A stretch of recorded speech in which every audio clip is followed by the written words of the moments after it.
Henri Dess raconte « On t'aime, papa ».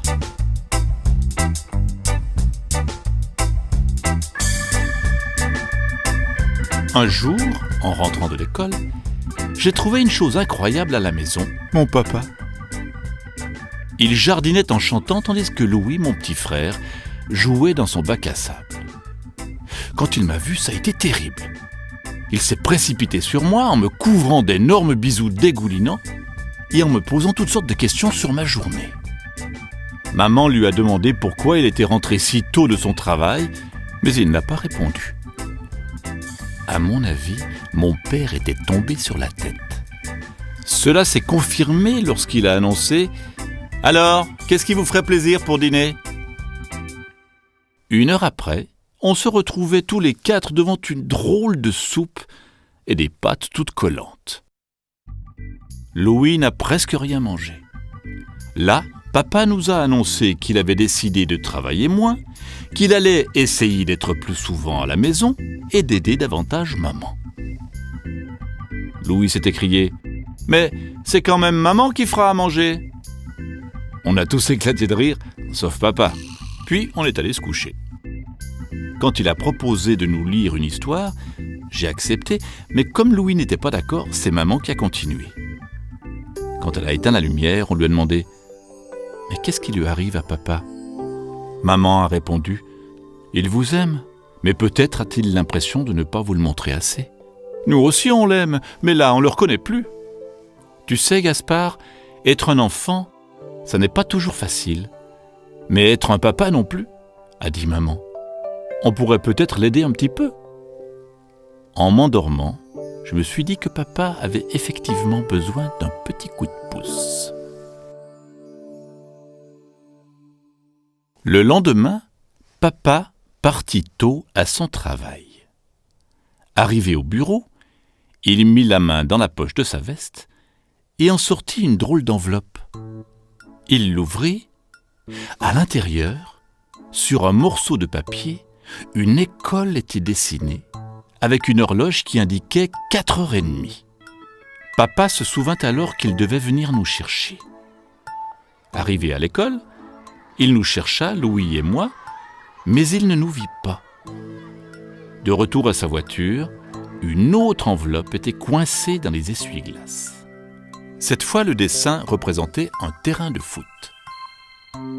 Il roula jusqu'au stade. Là-bas, des enfants tapaient dans un ballon, mais ni Louis ni moi n'étions au rendez-vous.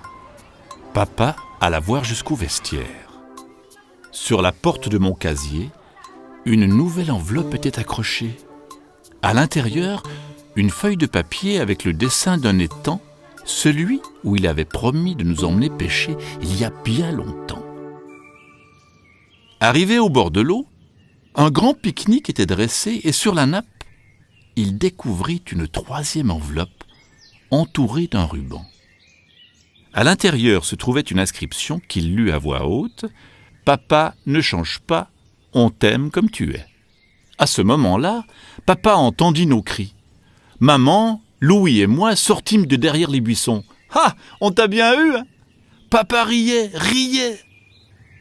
Si je comprends bien, vous avez besoin de moi pour tout cela. Allez vous chercher à l'école, vous emmener jouer au foot et puis pique-niquer. Oui, mais pas seulement, lança Louis impatient. Que veux-tu dire, mon loulou ? Demanda papa tout ému. Eh ben, tu oublies la pêche. Mais oui, la pêche.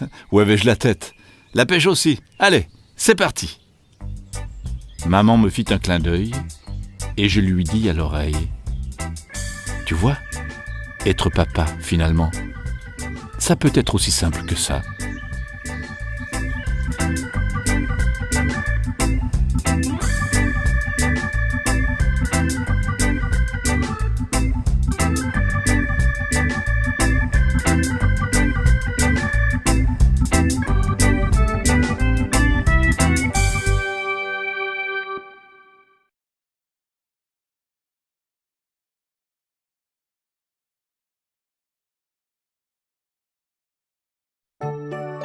Une lettre pour toi. Nala était une petite fille très vive qui passait son temps à faire des galipettes et des cabrioles. Son grand ami était le facteur, Léo. Dès qu'elle le voyait arriver avec le courrier sur son beau vélo jaune, elle se précipitait vers lui. Parfois, pour la faire rigoler, Léo marchait sur ses mains et Nala éclatait de rire parce que tous ses crayons dégringolaient par terre. S'il avait du retard, il faisait sa tournée à trottinette pour aller plus vite. Et quand il apportait des colis arrivés par avion, il se mettait en tenue de parachutiste. Nala adorait Léo. Pourtant, tous les matins, quand il passait la voir, elle était un peu déçue. Quand il sautait de son vélo avec sa sacoche sur le dos, elle allait à sa rencontre et disait « Bonjour Léo, tu as quelque chose pour moi aujourd'hui ?»« Non, désolé Nala, il n'y a rien pour toi. »« Tu apportes toujours du courrier à tout le monde ici, à papa, à maman, à mon grand frère aussi, tout le monde, sauf moi, c'est injuste. »« C'est vrai Nala, tu as raison, » répondait le facteur. « Tu me fais bien rire, c'est sûr, mais tu me donnes jamais de lettres. Et des fois, quand je vois Noah se jeter sur son courrier, ça me rend triste. Je sais pas bien lire, mais j'aimerais tellement recevoir des lettres. »« Tu es si triste que ça ?» répondait Léo. « Attends un peu !» Et il ajouta d'un air très sérieux. « Je te promets qu'un jour, tu recevras plein de courriers. Il faut juste que tu sois patiente. » À partir de ce jour-là, dès son réveil, Nala se précipitait vers la boîte aux lettres. « Patience !» lui disait Léo. Mais jamais rien n'arrivait. Et puis un beau jour, Léo fut remplacé par une factrice qui se déplaçait en camionnette. Elle ne lui adressait jamais la parole. Peu à peu, Nala se désintéressa complètement du courrier. De temps en temps, elle pensait à Léo et se demandait si elle le reverrait un jour.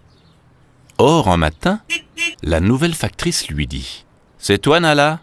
Il y a une lettre pour toi. » La lettre était rose et couverte de timbres magnifiques qui représentaient des îles toutes bleues et des poissons jaunes.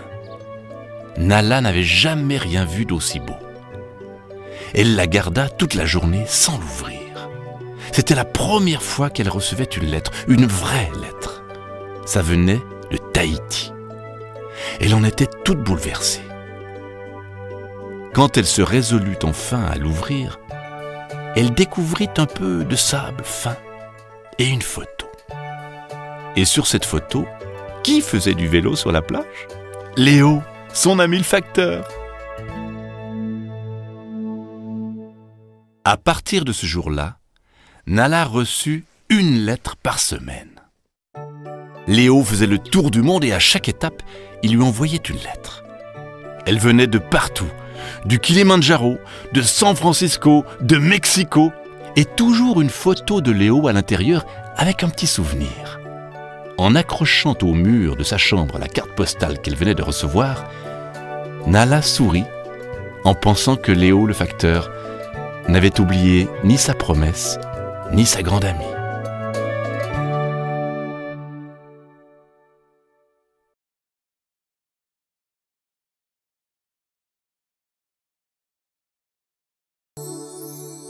Henri Dess raconte à l'école de Davy Crockett.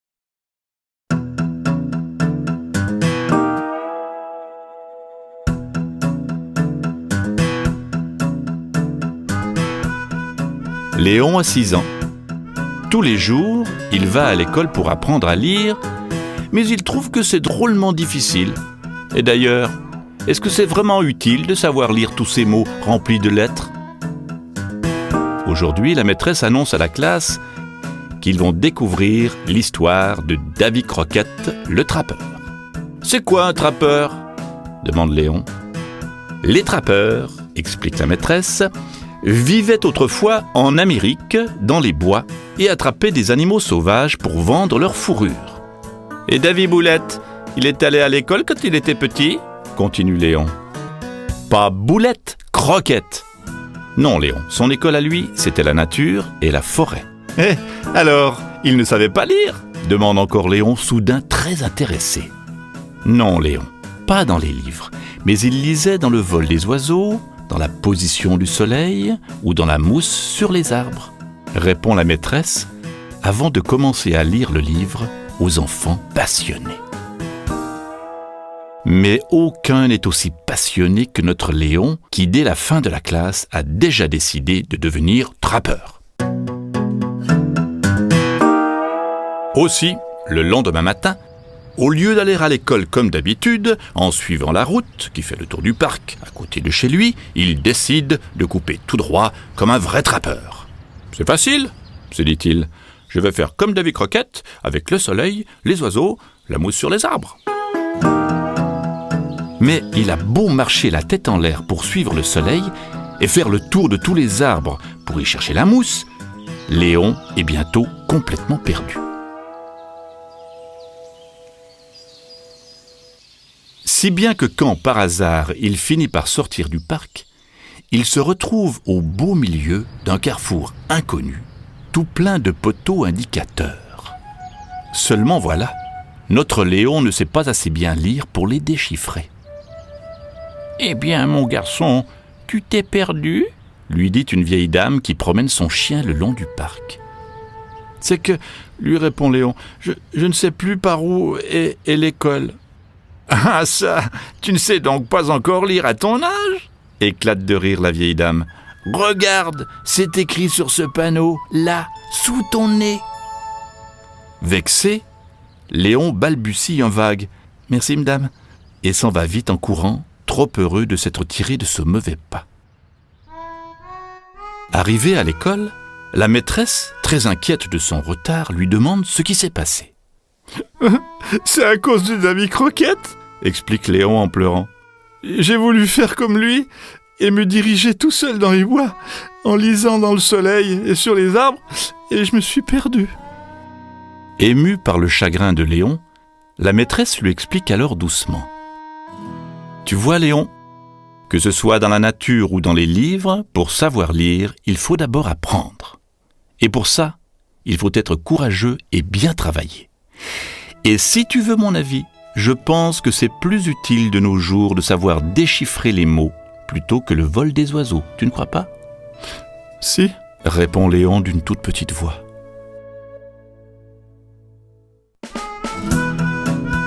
À compter de ce jour, Léon est devenu le plus attentif de la classe.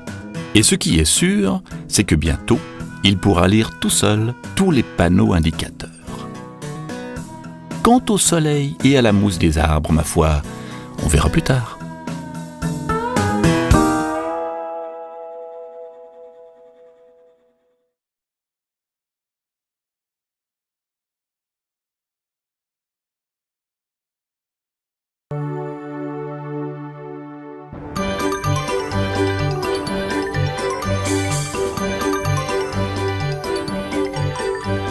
Aujourd'hui, c'est le grand jour. Papa, maman, ma petite sœur Julie et moi, on part en voyage.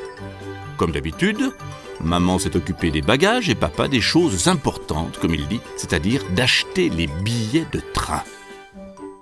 Il faut dire que mon papa est plutôt du genre sérieux. Lui, ce qu'il aime, ce sont les chiffres. Les chiffres ne mentent jamais, dit-il toujours. C'est comme ça qu'hier soir, papa nous a tous réunis pour nous faire ses dernières recommandations. Les enfants, notre train part à 9h du matin. En se réveillant à 7h, ça nous laisse 2 heures pour nous préparer et aller jusqu'à la gare. C'est largement suffisant, à condition de ne pas trop traîner quand même, d'accord ? Alors, vite, tout le monde au lit. Le matin, donc, tout a commencé comme prévu, mais très vite les choses se sont précipitées. « Les bagages sont prêts ?» criait papa. « Évidemment !» répondait maman, « tu n'as plus qu'à les descendre. »« Tu es sûr qu'on a besoin de tout ça ?» disait alors papa devant le tas de valises qui encombraient le haut de l'escalier. « Oh, si tu n'es pas content, tu n'avais qu'à les faire toi-même » répondait maman. « Merci, mais moi, j'avais le départ à organiser » répliquait papa. « En attendant, on n'est pas encore parti » remarquait maman. « Allez les enfants, on se dépêche. Ne faites pas attendre votre père. » Résultat, on est parti de la maison en courant. C'est sûrement pour ça que Julie a glissé et s'est écorchée en tombant. le temps de trouver dans quelle valise étaient les pansements. « Ça nous a fait perdre un temps précieux », a dit papa. Surtout qu'après, papa n'allait pas bien vite avec ses 2 grosses valises à la main et ma petite sœur sur le dos.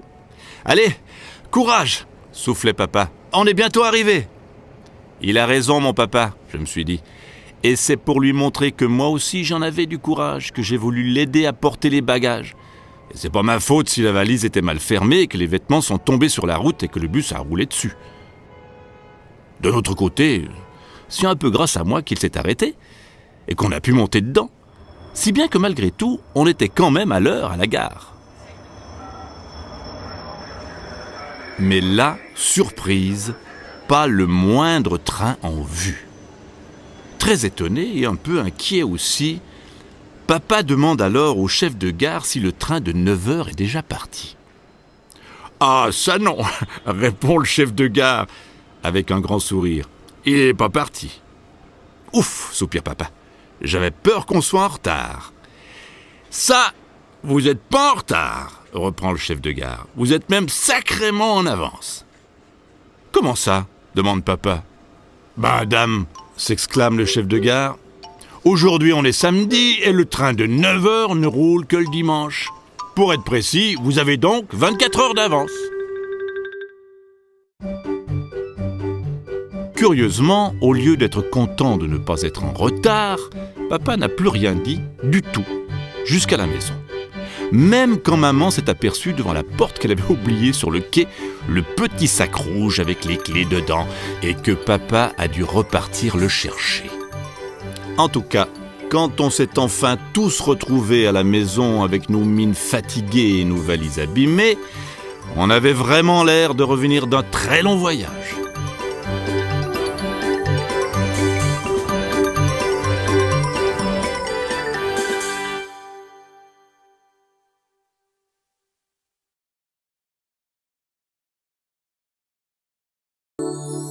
Henri Dess raconte Chat de château et chat des champs. Monsieur Richard était très riche et vivait dans un magnifique château à la campagne. Tout était parfait dans sa vie. Mais un jour, horreur, il aperçut une souris qui courait sur son superbe plancher. Aussitôt, il décida de prendre un chat. Sa mère lui promit de lui donner un chaton dès que sa chatte en aurait un. Or, elle n'eut pas un, mais 2 petits, 2 frères jumeaux appelés Bijou et Voyou. Et c'est ainsi que Monsieur Richard se retrouva avec 2 chatons au lieu d'un seul. Mais c'était un homme qui avait l'habitude que tout soit toujours fait selon sa volonté. Il voulait un chat, pas 2. Il ordonna donc à son valet de noyer Voyou dans la rivière. Mais le valet eut pitié du chaton et se contenta d'abandonner Voyou dans le parc du chaton. De son côté, Bijou menait la belle vie avec saumon et crème fraîche à tous les repas. L'été, il dormait au soleil sur le rebord de la fenêtre et l'hiver, il se reposait longuement devant la cheminée. Au fil des années, il finit par devenir beaucoup trop paresseux pour courir après les souris et les rats qui étaient de plus en plus nombreux, si bien que Monsieur Richard était de plus en plus furieux. « Je dois me débarrasser de cette boule de poil », se disait Monsieur Richard. « Bijou ne sert à rien. » Un jour, le valet oublia de refermer la porte d'entrée et Bijou s'échappa. Parti au hasard dans les hautes herbes, il fut bientôt totalement perdu. « À l'aide !» miaulait-il terrorisé, car c'était la première fois qu'il sortait tout seul. Quand soudain, un visage familier surgit parmi les herbes. Un visage tellement familier qu'on aurait dit le sien. C'était Voyou, son jumeau disparu, qui venait à son secours. « Salut Bijou !» ronronna Voyou. « Je parie que tu t'attendais pas à me voir. Ça fait des années que je vis dehors, moi, buvant l'eau des mares et chassant pour me nourrir. » Voyou montra à Bijou sa tanière et les bonnes poubelles où trouver à manger. « Évidemment, je ne vis pas dans le luxe comme toi, » dit Voyou. « Et ça me plaît, et ça maintient en forme. »« Mazette !» miaulait Bijou, impressionné par les griffes acérées de Voyou. tu es devenu un sacré matou !» Les deux frères jouèrent tout l'après-midi, puis Voyou raccompagna Bijou au château. Au moment de rentrer, ce dernier eut une idée. « Écoute bien, » dit-il à son frère.